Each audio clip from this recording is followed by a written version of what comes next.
Amén. Dios os bendiga, buenos días. El Señor está con nosotros, ¿verdad? Estamos en esta mañana dispuestos a seguir conociendo un poco mejor el propósito de Dios. Para eso necesitamos conocer mejor la palabra de Dios. Y esa es nuestra intención. Esa es también nuestra obligación como hijos suyos. Tenemos que conocerle mejor, amén. Vamos a hacer una oración para que la palabra de Dios pueda penetrar y llevar fruto en nuestros corazones. Padre, te damos las gracias por reunirnos aquí en esta mañana. Gracias por cada uno de tus hijos. Gracias sobre todo por tu amor y tu misericordia, porque sabemos que solo por tu gracia estamos delante de ti, Señor. Te lo agradecemos de todo corazón y te pedimos que nuestra mente se mantenga despierta, nuestro corazón abierto, como buena tierra, que tu palabra pueda llevar fruto en cada uno de nosotros y fruto para ti. Te lo pedimos en el nombre de Jesús. Amén. Gracias, Señor. Si midiéramos todo el universo, toda la creación con Dios, nos daríamos cuenta de que Dios es mucho más grande. No existe nada que pueda contener a Dios. Dios es el mayor de todos, Dios es el origen, Dios es el final, el primero y el último. Todo procede de Él y todo es para Él.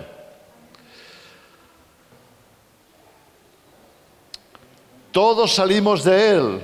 Otra cosa es cómo volver a Él. Porque todos nosotros nos descarriamos, nos perdimos como ovejas. Cada uno se apartó por su camino, nos recuerda Isaías 53. Todos nosotros tomamos la decisión errónea de vivir para nosotros mismos, de hacer nuestra voluntad y no la suya. Todos nos perdimos. Y Dios está en el procedimiento, en el proceso de rescatarnos, de restaurarnos. Ahora, para darnos la visión, darnos la fuerza, darnos la motivación, Dios nos está recordando en su palabra de continuo qué es lo que Él tiene para nosotros. Solo que hay una condición. Vamos a leerlo en la palabra y a tratar de entender en esta mañana, o en esta tarde, o en esta noche, dependiendo de cuándo escuchemos esta predicación, si la estás viendo en diferido, vamos a ver lo que Él tiene para nosotros. Leemos así en Apocalipsis capítulo 2 y capítulo 3, porque en los dos capítulos se nos va a hablar de este tema. Al que venciere y guardare mis obras hasta el fin, yo le daré autoridad sobre las naciones. Dios es la autoridad máxima y Él nos está llamando a sus hijos a formar parte de su gobierno, de su equipo, de su administración. Llámale como quieras, pero el llamamiento de Dios para la iglesia es trabajar eternamente con Él. Cuando en Mateo capítulo 6 leemos la primera declaración de Jesús acerca de su iglesia, en el versículo 16 nos dice: yo edificaré mi iglesia y las puertas del Hades no prevalecerán contra ella. Cuando Jesús nos mira desde la eternidad, nos está viendo como vencedores, como un pueblo, una gente preparada para superar las pruebas. Somos un pueblo escogido por Dios para representarle a Él, para formar parte de su gobierno, de su equipo. Y eso es por lo que en cada advertencia a la iglesia en Apocalipsis, a las 7 iglesias de Apocalipsis, por favor, leedlo cuando podáis, no lo vamos a leer ahora para no hacerlo más largo. Capítulo 2 y 3 se habla a 7 iglesias y a las 7 iglesias se les concluye con esta frase: al que venciere. Al que venciere. Dios tiene un llamado de victoria para sus hijos, para su pueblo. No estamos llamados para ser derrotados, sino para vencer. Así que la Biblia está llena de este concepto, esta visión. Al que venciere y guardare mis obras hasta el fin, yo le daré autoridad sobre las naciones. Finalmente, el Apocalipsis 21:7 concluye con una afirmación más tajante: el que venciere heredará todas las cosas. Yo seré su Dios y él será mi hijo. Dios nos está diciendo: esto es lo que yo tengo para ti, esto es lo que tengo como propósito para tu vida. Te he llamado para ser un vencedor. Tú estás llamado para equiparte de manera que puedas estar listo para derrotar al enemigo en toda ocasión, en cada oportunidad, en cada prueba, en cada lucha. Estamos llamados a ser vencedores. Por tanto, Dios quiere darnos esa capacitación. ¿Cómo podemos ser vencedores? Nos damos cuenta de que nuestra primera condición no es de ser fuertes, sino débiles.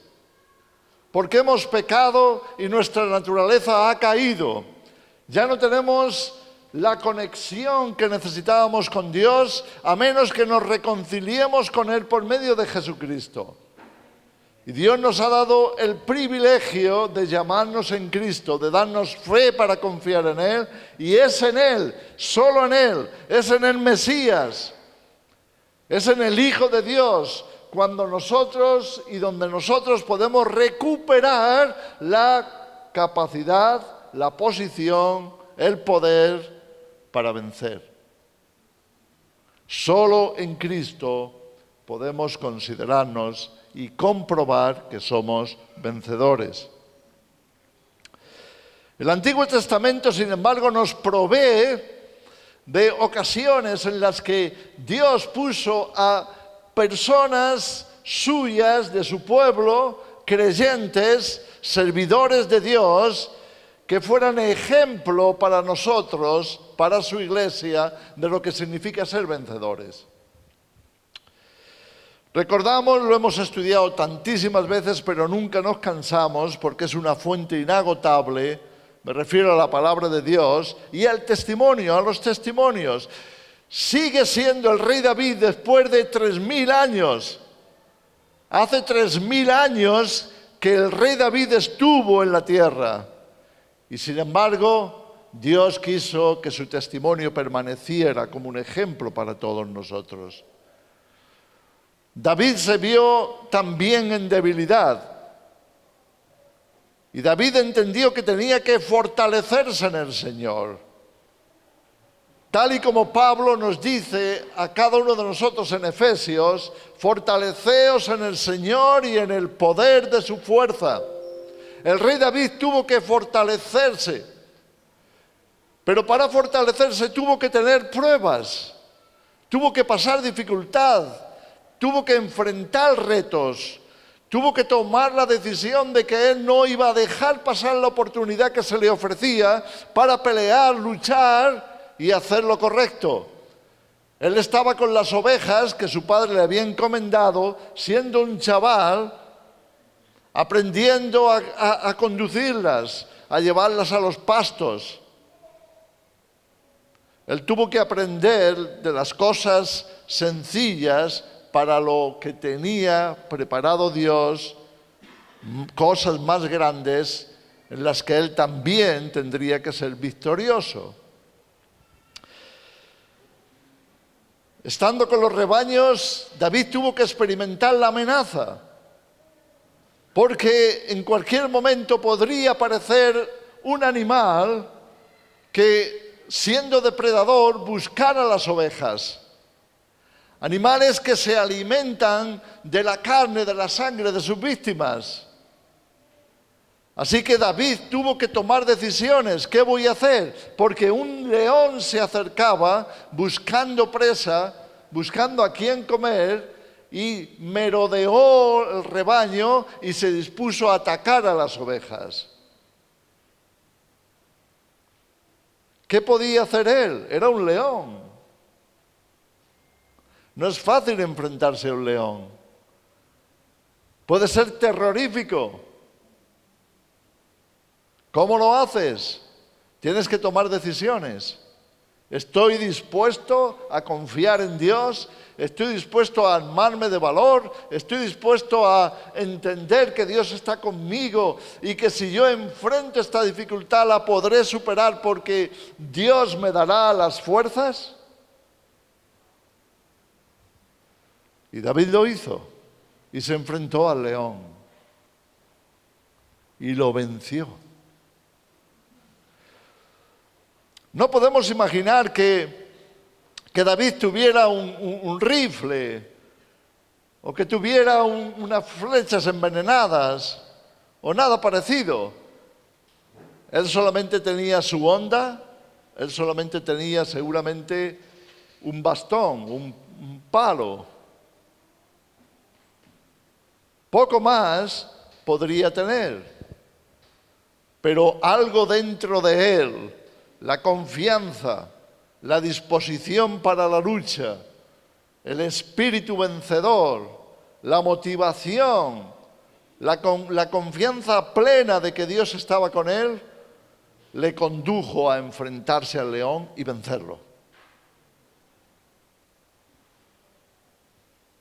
No hay nada que le pueda resistir a un hijo de Dios totalmente confiado en su Señor, dispuesto a pelear, dispuesto a vencer.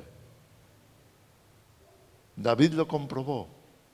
Después vino un oso, no el mismo día, pero seguramente él pensaba, bueno, de vez en cuando me vendrá algún otro león o algún animal a intentar arrebatarme alguna oveja. Me tengo que acostumbrar, me tengo que mentalizar. Soy pastor, llevo las ovejas y las llevo ¿a dónde? Pues al campo. Y ahí está todo abierto. Cualquiera puede entrar, cualquiera puede venir. Cualquier fiera podría volver a amenazar la vida de mis ovejas. Así que se tenía que mentalizar. Me imagino cómo después de aquella experiencia David siguió pensando, ¿y qué pasa si me viene otro león? ¿Y si me vienen 2 o 3? ¿Cómo lo voy a hacer? ¿Y si me viene un oso? ¿Y si me viene, no sé, lo que podría venir, un águila? ¿Qué voy a hacer? Efectivamente, el oso vino con la misma intención: robar, matar, destruir. ¿Qué hizo David? Ya estaba mentalizado. Y de la misma manera que se había enfrentado al león, se enfrentó al oso. Y porque estaba mentalizado, fortalecido en el Señor y dispuesto a pelear con todas sus fuerzas, hizo huir a aquel oso.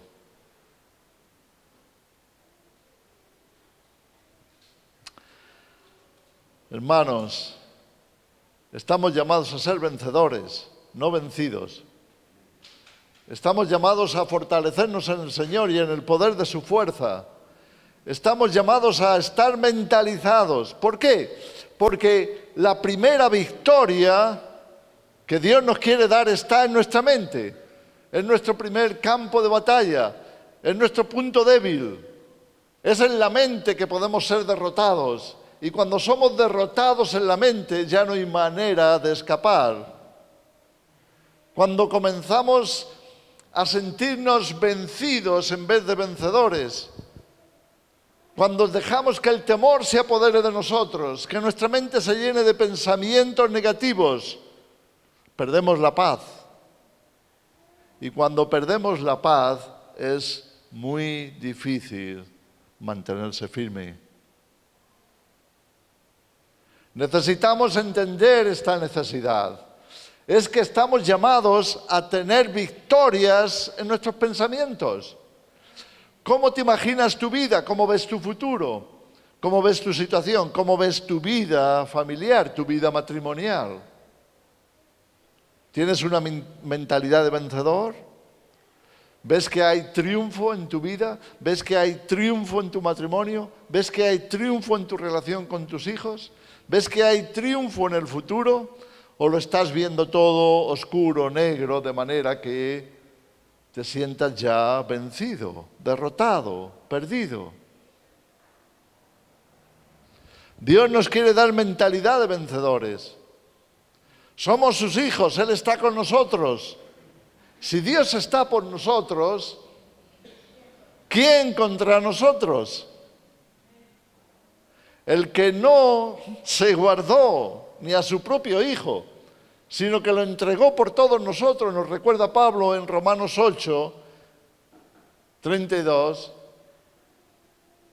El que no se guardó ni a su propio Hijo, no lo retuvo, sino que lo entregó por todos nosotros. ¿Cómo no nos va a dar con Él todas las cosas, todas las victorias que necesitemos, todas las fuerzas que sean necesarias, toda la convicción que estemos necesitando, toda la motivación? En Cristo lo tenemos todo.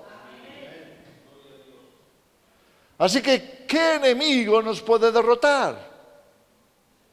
¿Qué es mayor que Cristo? ¿Qué es mayor que el poder de Dios? ¿Recuerdas en el capítulo 3 del libro de Daniel, aquellos compañeros de Daniel que se vieron en una situación realmente apabullante? Porque el rey había construido una gran estatua de oro que le representaba a él y a su reino, y lo había puesto allí como Dios sobre Babilonia. De manera que cuando tocaran los instrumentos de adoración, todo el mundo tenía, todos los que estaban en la nación, tenían que inclinarse, arrodillarse y adorar a ese ídolo de oro. Y el rey mandó que vinieran todos los gobernantes de toda Babilonia, que era un imperio entonces, para dar un ejemplo de sumisión. Sumisión al rey, sumisión a Babilonia, sumisión a aquel Dios de oro. Era una prueba, era una gran prueba, pero esto demostró quiénes estaban preparados para pasarla, quiénes estaban dispuestos a vencer, quienes confiaban en Dios hasta el final. Y cuando tocaron los instrumentos típicos, entonces todo el pueblo, todos los gobernantes, todos los que trabajaban para la nación, todos tuvieron que inclinarse y adorar aquel ídolo de oro. Y entre la inmensa multitud que había en aquel campo, podemos imaginarnos que había miles y quizá cientos de miles. Había 3 personajes que no se inclinaron. Para el rey era imposible de verlo porque había tanta gente que entre una multitud tan grande, 3 personas que no se inclinaban no se veían, pero los que estaban alrededor sí. La presión era tremenda. La presión social puede ser apabullante. Es una tremenda tentación. ¿Tú no lo haces? ¿Tú no te inclinas? ¿Tú no te sometes? ¿Tú no obedeces al emperador? ¿Quién eres tú para no obedecer las órdenes del rey? ¿Quién te piensas que eres? Nos podemos imaginar toda forma de presión.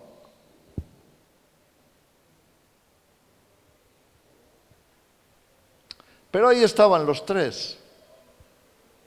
El mundo entero se estaba inclinando ante aquel ídolo de oro, pero ellos estaban de pie. Así que finalmente alguien fue a chivarse, ¿no? Hay que decirle al rey que aquí hay 3 que no se inclinan, que no lo hacen, que no se sujetan a las órdenes del emperador. Y tan pronto como Nabucodonosor se enteró de que había 3 que se atrevían a desafiarlo, los llamó. Y les dijo: ¿qué es esto que oigo? ¿No sabéis que yo he puesto la estatua de oro para que todos se inclinen delante de ella? Vamos a daros una última oportunidad, porque si os rebeláis, si rechazáis obedecerme y no os inclináis ante el ídolo de oro, dejadme deciros lo que va a pasar. Yo mismo me encargaré de que el horno esté preparado para que seáis allí arrojados y quemados a consecuencia de vuestra rebeldía.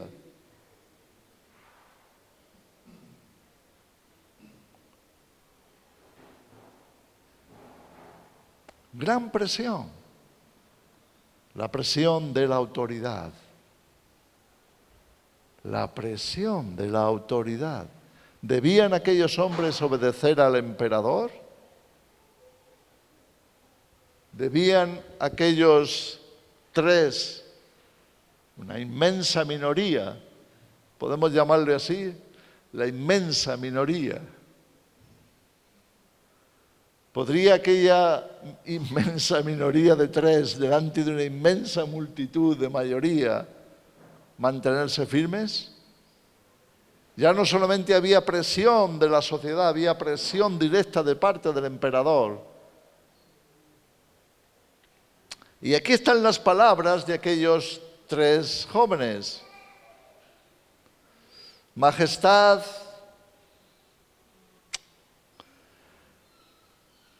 mejor que ni hablemos de esto, porque digas lo que digas, hagas lo que hagas, nosotros no nos inclinamos ante tu estatua de oro. Tenemos un Dios más grande en los cielos. Tenemos al Dios Todopoderoso con nosotros. Y Él nos puede librar del fuego que tú pongas a arder en tu horno. Y si no nos libra, nos da igual, pero de ninguna manera nos vamos a inclinar delante de tu estatua de oro.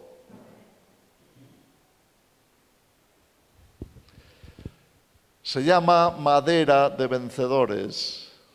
Madera de vencedores.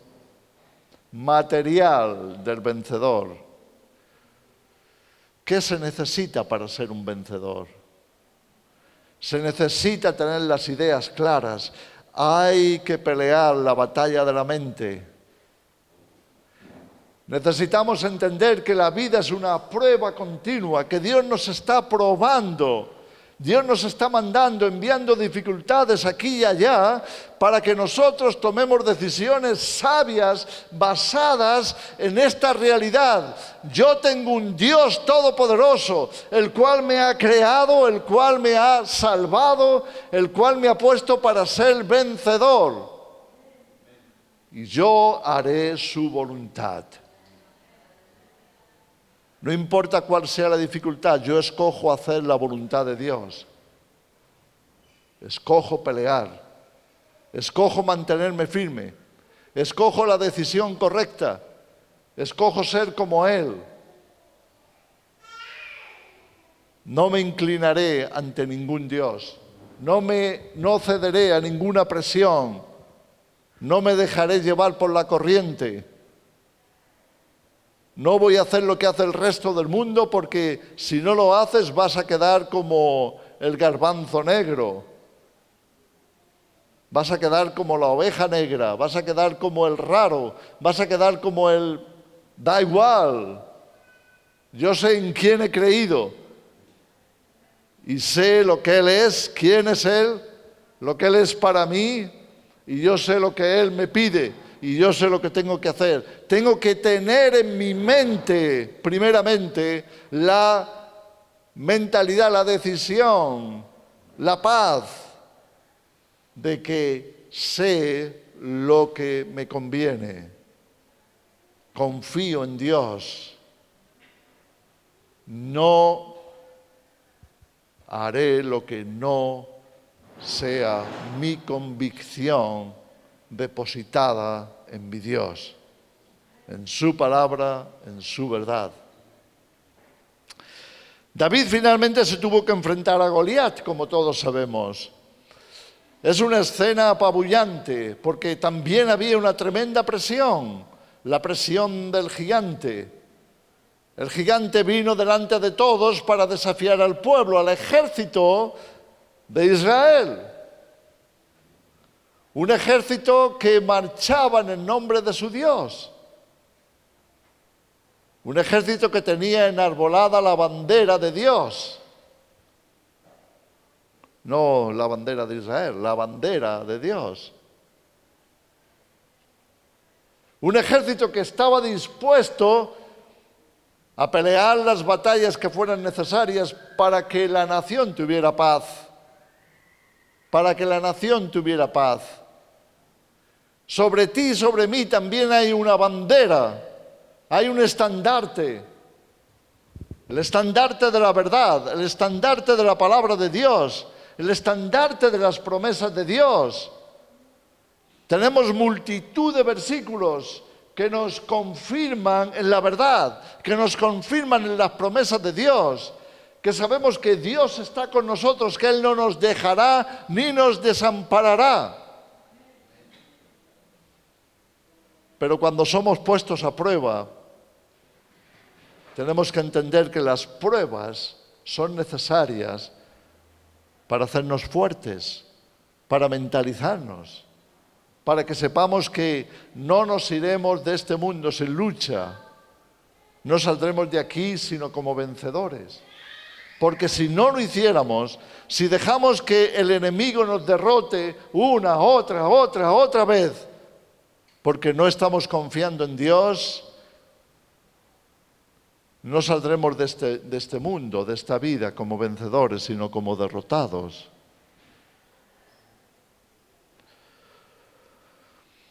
Fijaros en las palabras que están registradas en la Escritura.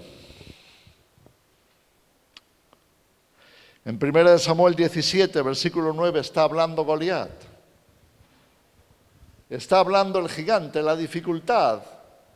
El que se impone sobre el mundo, el que se impone sobre el ejército, el que desafía a los creyentes, el que desafía al pueblo de Dios.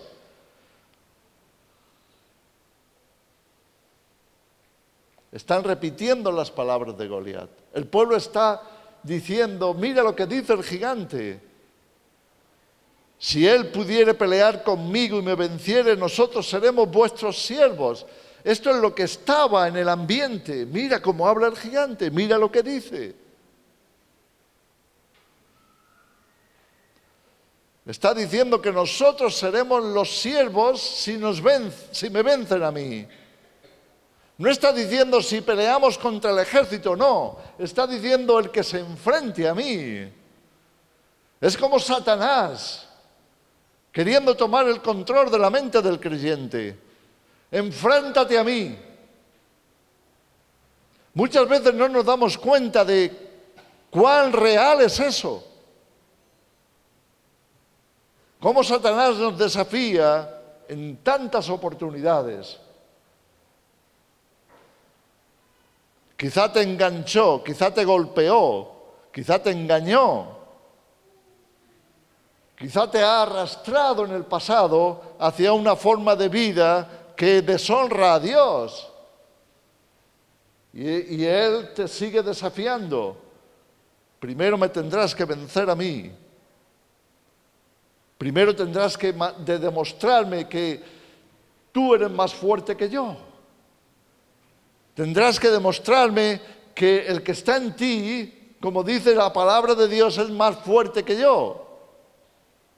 Demuéstramelo. Pelea conmigo, a ver. ¿Dónde está el vencedor? ¿Qué tipo de iglesia tiene Cristo? ¿Qué tipo de ejército tiene Dios en esta vida? ¿Realmente son vencedores? ¿Realmente tienen confianza en su Dios? Es que somos puestos a prueba. Y somos puestos a prueba en cosas que ni imaginábamos. Somos puestos a prueba con nuestro propio ego.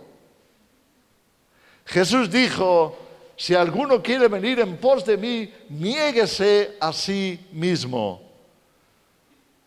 ¿Sabes? Jesús estaba llamando a los discípulos a un ejército de vencedores.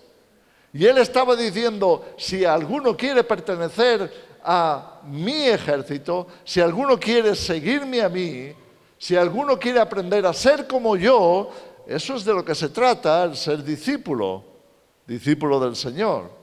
Si alguno quiere venir en pos de mí, niéguese a sí mismo. Tome su cruz cada día y sígame. Porque el que quiera salvar su vida, la perderá.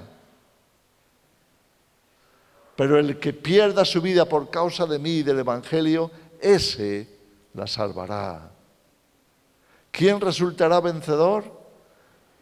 El que aprende a negarse a sí mismo por el reino de Dios, por la verdad, por seguir a Cristo, por el Evangelio. Necesitamos aprender, instruirnos, necesitamos disciplinarnos. ¿En qué? En negarnos a nosotros mismos para que se haga la voluntad de Dios. Si no derrotamos al enemigo en nuestros pensamientos, de ninguna manera le vamos a derrotar en la vida real. Nuestra decisión tiene que ser firme. Pablo decía: yo sé en quién he creído. Yo sé en quién he puesto mi confianza. Le conozco. Y sé que Él es el Todopoderoso.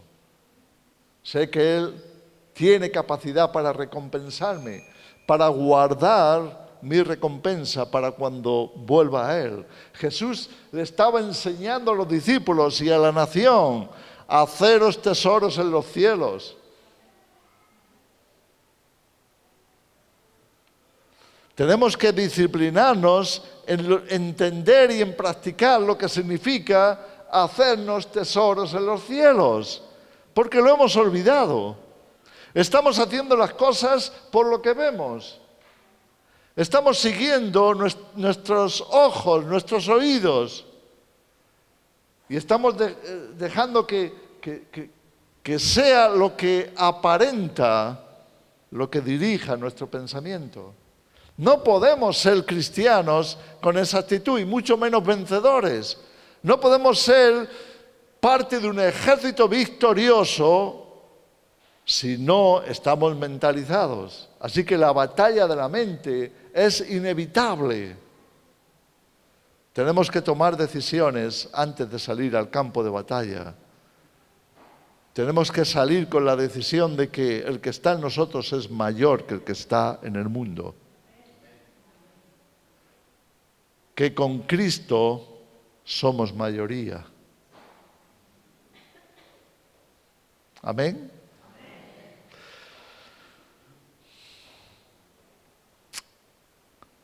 Lo mismo nos ocurre con otras facetas de nuestra vida.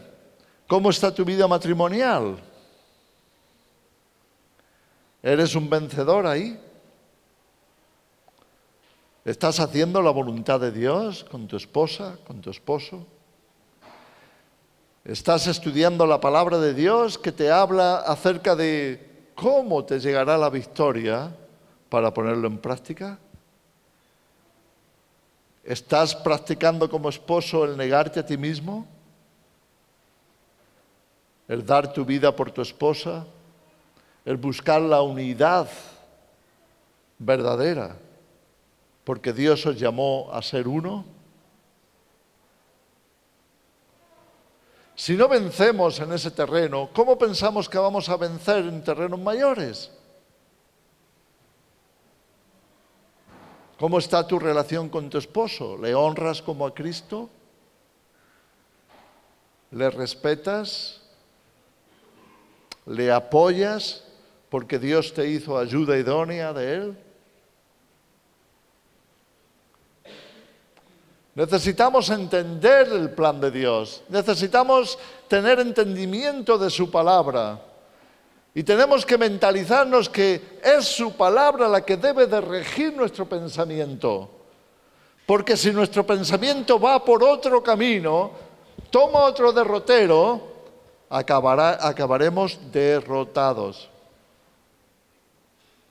Y eso es por lo que experimentamos tantas derrotas en nuestro caminar cristiano. Porque somos cristianos. Hemos creído en Cristo. Hemos creído en su amor, en su perdón. Lo hemos recibido de parte de Él. Hemos puesto en Él nuestra confianza, pero tenemos que comprobarlo, porque tenemos que ser fortalecidos, tenemos que crecer, tenemos que ser capaces de enfrentarnos a todos nuestros enemigos. ¿Cómo lo haremos? ¿Cómo vamos a progresar hacia la victoria final y total si estamos siendo derrotados en el camino? Así que tenemos que guardar nuestros pensamientos en Él. La palabra abunda en este sentido. Nuestra mente tiene que estar puesta en la verdad. Vigilar muy bien para no ser engañados. Tener cuidado para no estar pensando como el mundo. Tener cuidado para no seguir la corriente, las modas de este mundo. Tener cuidado para honrar a Dios en cada pensamiento, en cada decisión. Porque los pensamientos nos van a vincular con nuestros sentimientos, con nuestras emociones. Y lo que creamos aquí, empezaremos a vivirlo como real. ¿Cómo está nuestro corazón? ¿Está lleno de paz? ¿Está lleno de convicción? ¿De la paz que sobrepasa todo entendimiento? Porque tengo mis pensamientos puestos en Él. Isaías 23 nos anuncia desde el Antiguo Testamento: tú guardarás en completa paz a aquel cuyo pensamiento en ti persevera, porque en ti ha confiado. ¿Están nuestros sentimientos llenos de confianza en Dios? ¿Estamos realmente confiando en Él?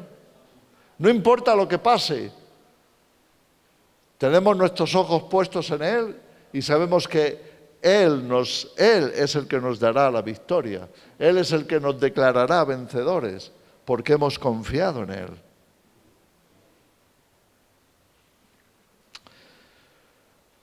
Muchas veces tenemos un cristianismo a medias. Tenemos un cristianismo que está muy limitado. Podemos ir a la iglesia, podemos cumplir ciertos preceptos, pero no andamos más allá. No vamos a entender la mente de Cristo, no vamos a comprender su plan de una manera más plena, más completa. Nos olvidamos de ciertas escrituras, de ciertos requisitos. Nos olvidamos de que estamos alistados en un ejército de vencedores. Simplemente vivimos un cristianismo en el que esperamos que Dios nos recompense por las cositas que hacemos para Él o pensando en Él. Pero no avanzamos más allá. Jesús dijo a los discípulos: si alguno quiere venir en pos de mí, no solo tiene que negarse a sí mismo y llevar la cruz, tiene que renunciar a todo, tiene que renunciar a todo. Lucas 14:33. Cualquiera que no renuncie a todo lo que posee, no puede ser mi discípulo. si no nos negamos a nosotros mismos, si no renunciamos a todo, será imposible estar en su ejército. Yo lo he contado en alguna que otra ocasión. ¿Qué ocurre cuando te alistas en el ejército? Es que lo tienes que dejar todo atrás. Es que tienes que tener la mentalidad, tienes que tener la capacidad de decir, Señor, tú eres lo primero para mí. Primero vienes tú, primero vienen tus prioridades, primero viene tu reino, primero viene tu verdad, primero viene tus propósitos, tus intereses, tus sueños, el plan tuyo, eso es lo primero. Así que tengo que ponerte a ti primero, en mi vida personal, en mi vida matrimonial, en mi vida familiar, en mi vida eclesiástica, en mi vida laboral. Esté donde esté, me voy a encontrar con pruebas que van a venir a revelar lo que hay dentro de mí. Si yo estoy creciendo con madera de vencedor, o si por el contrario soy vencido una y otra y otra y otra vez. Y en mi corazón no reina la paz de Cristo, esa paz que sobrepasa todo entendimiento, sino que voy de miedo en miedo, de temor en temor, de susto en susto, de preocupación en preocupación, de angustia en angustia. No puedo vivir tranquilo porque no estoy determinado a confiar plenamente en mi Señor. Hermanos, ¿podemos entender esto? Las promesas para los vencedores son tremendas.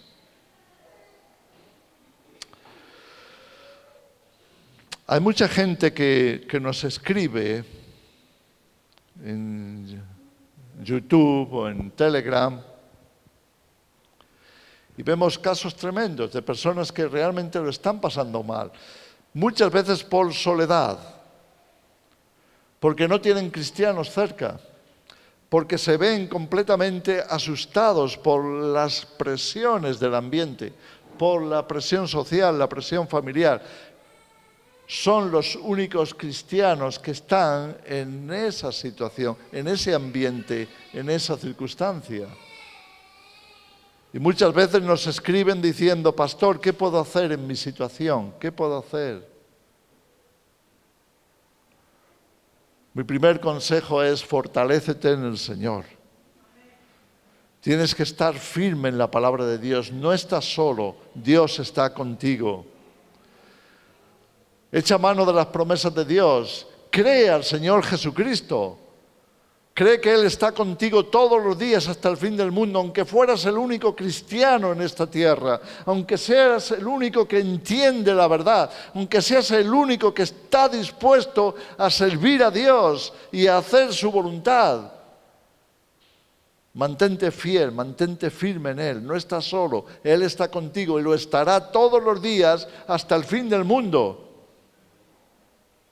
Después tienes que buscar al pueblo de Dios, busca al ejército de Dios, no a cualquiera, busca a aquellos que realmente están firmes en el Señor, porque si no, si son cristianos débiles, cristianos falsos, cristianos derrotados, seguramente estarán siguiendo la corriente de este mundo. No vayas con ellos, busca cristianos sinceros, cristianos que conocen la voluntad de su Señor, cristianos que están pagando el precio, cristianos que han aprendido a negarse a sí mismo, cristianos que están dando su vida por la causa de Cristo.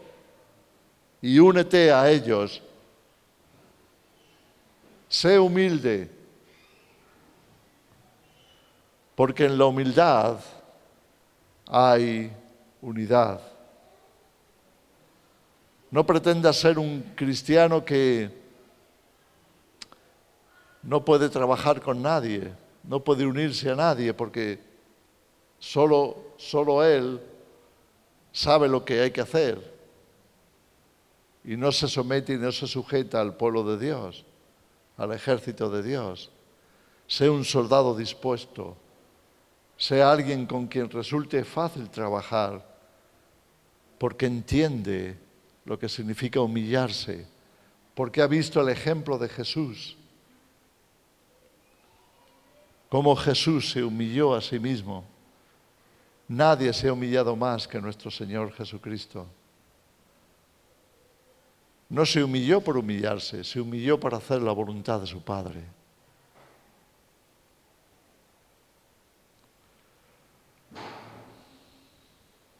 Busca cristianos sinceros. Busca la iglesia de Cristo. Vivimos en un tiempo muy peligroso.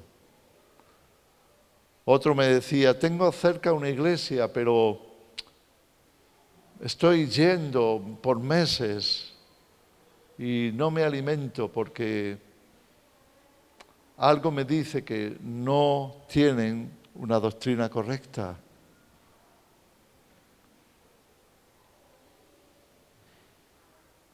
Tengamos cuidado con eso. Tenemos que recibir la verdad, y esto viene de conocer bien la palabra de Dios. Estamos llamados a ser arraigados, fundamentados en la palabra. ¿Cuánto tiempo pasamos en la palabra de Dios? ¿Cuánto tiempo meditamos en las verdades, en las promesas, en los propósitos revelados en la palabra de Dios? ¿Cuántas escrituras le podemos citar a Satanás cuando él nos tienta? ¿Estamos realmente preparados? ¿Cómo está de afilada nuestra espada? ¿Cómo está nuestro escudo? ¿Cómo está nuestro yelmo, nuestro casco? ¿Cómo está nuestro pecho, la coraza? Hermanos, el apóstol Pablo, repito, nos deja muy claro que es un deber de todo cristiano fortalecerse en el Señor y en el poder de su fuerza. Y eso demanda disciplina. Disciplina significa algo que repito un día y otro y otro. Ay, pero eso ya lo hice ayer. Esos ejercicios ya los hice ayer, ¿por qué los tengo que hacer hoy? Es que no se trata de coleccionar ejercicios. Se trata de fortalecerse en el Señor. Ay, pero esa parte de la Biblia ya la leí. ¿Cuándo la leíste? No sé, hace tiempo, pero sé que la he leído. Ah, ¿y ya porque la leíste ya no la vuelves a leer? ¿Es que coleccionas lecturas? ¿O es la palabra de Dios la verdad que tiene que ser implantada en tu mente y en tu corazón? Necesitamos revisar cuál es nuestra actitud como cristianos. ¿Nos vemos como soldados o como civiles? ¿Nos vemos como gente en formación para enfrentar las batallas de Dios? ¿O nos vemos como civiles que tienen que ser protegidos por otros y que por tanto no vamos a luchar?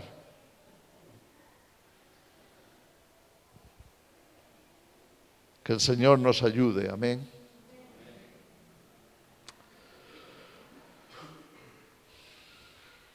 Como primer domingo del mes, que es, estamos aquí también para celebrar la Cena del Señor.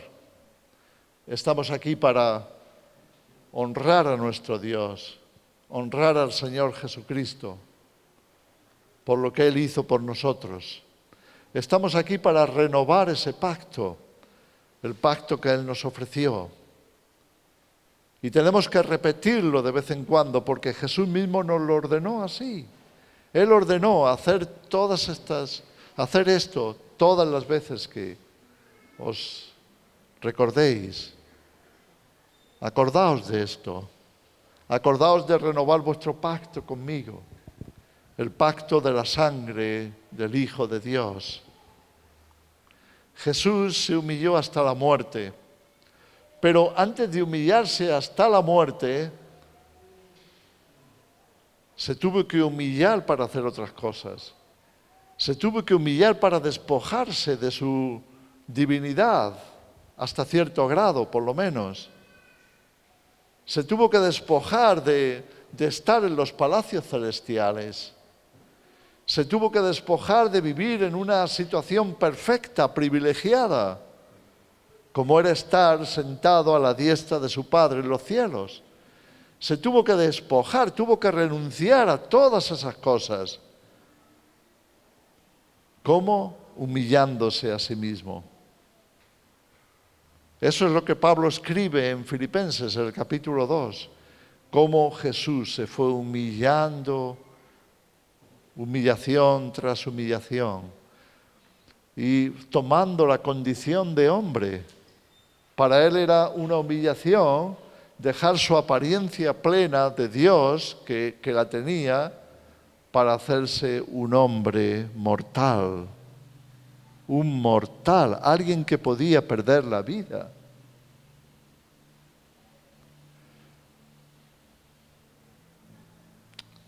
Muchas veces no nos damos cuenta del camino que Jesús tuvo que recorrer para salvarnos. Y estando en la condición de hombre se hizo siervo.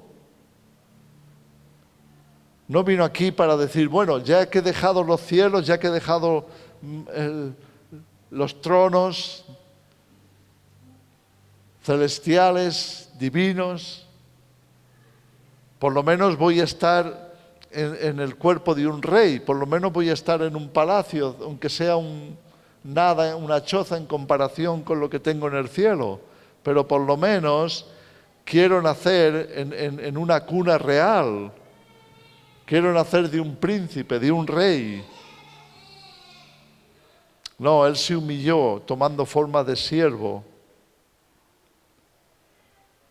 No se aferró a nada, no se agarró a nada. Él lo dejó todo por nosotros. ¿Podemos entender eso? Lo que Jesús hizo por nosotros. Pero más aún, no solamente se hizo un siervo de todos nosotros, sino que fue obediente hasta la muerte, y muerte de cruz. La muerte de cruz era la muerte más humillante de su época. Y creo que de toda la historia, porque primero eras expuesto públicamente como un criminal. Eras desnudado y clavado en una cruz, para ejemplo de todos, con clavos que atravesaban tus manos y tus pies. Y te quedabas ahí ya sin esperanza hasta que murieras. ¿Podemos entender lo que Jesús hizo por nosotros? Él se estaba entregando a sí mismo. Él tomó el pan aquella noche en la que le iban a detener. Él tomó el pan y lo bendijo y lo dio a los discípulos diciéndoles, tomar y comer. Este es mi cuerpo partido por vosotros. Un cuerpo roto, un cuerpo abierto, un cuerpo entregado. Jesús se dio por entero a nosotros. Él ya lo había anunciado, yo soy el pan de vida. El que comiere de este pan tendrá vida eterna. Comed, porque este es mi cuerpo, dijo Jesús. Y después tomó la copa y la bendijo también diciendo, bebed de esta copa. Es la sangre del nuevo pacto derramada para el perdón de los pecados. Es la sangre derramada del Hijo de Dios, la única que podía borrar los pecados, la única que podía presentarnos delante de Dios inocentes, justos, no por nuestra justicia, sino por la justicia del que murió por nosotros. Y aquella sangre selló un pacto, es la sangre del nuevo pacto. No muchos recuerdan ese pacto. Todo lo que recuerdan es que un día hicieron una oración para recibir a Cristo. Poco más. No recuerdan que lo que Dios estaba haciendo con la humanidad, especialmente con los creyentes, era un pacto de sangre, vida por vida, vida por vida. Dios no nos entregó a su Hijo para que nosotros viviéramos nuestra vida. No. Ese es el falso cristianismo. Jesús se entregó por mí para que yo viva mi vida. Es como, alguna vez lo he mencionado, esos carteles que ponen en algunos centros cristianos, supuestamente, donde ponen dos coronas, la corona de espinas y una corona de oro.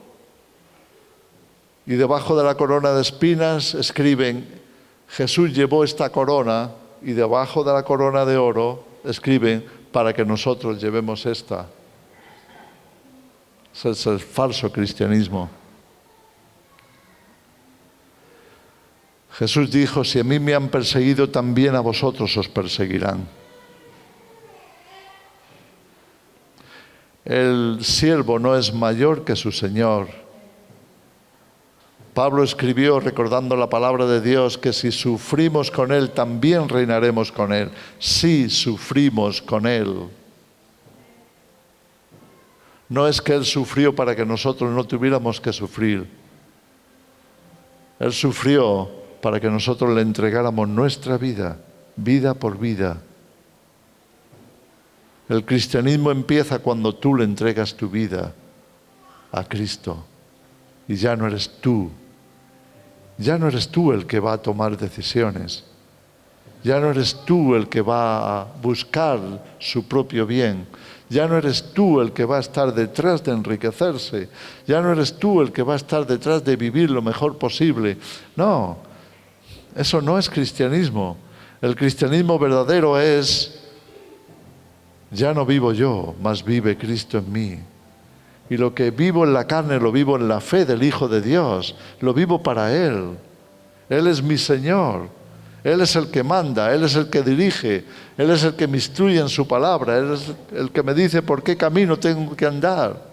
No soy yo, es Él.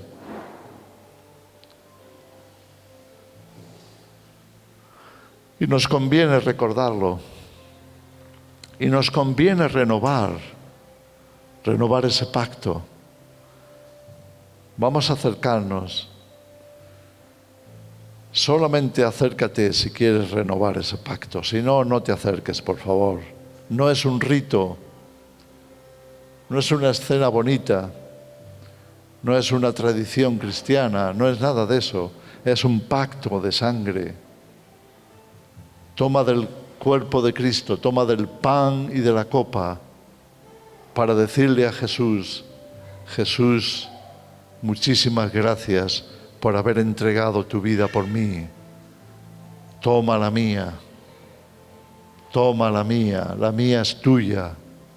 Voy a vivir para ti, voy a vivir para honrarte a ti, para hacer tu voluntad, para conocer mejor tu voluntad, para que el Evangelio sea conocido y que mi testimonio te honre a ti. Amén. Padre, te damos las gracias por haber enviado a tu Hijo a esta tierra, no solamente para humillarse y mostrarnos tu amor y tu gracia, sino para ofrecernos un pacto eterno, el pacto de tu sacrificio. Tú te entregaste por entero, nos diste tu vida, derramaste tu sangre. Dios mío, ayúdanos a entrar en ese pacto entregando nuestra propia vida. Señor, toma nuestra vida. Es tuya, es para ti. Señor, que nuestra vida sea guiada por ti, por tu palabra, por tu verdad. Que cada día estemos orientándonos para hacer tu voluntad y no la nuestra.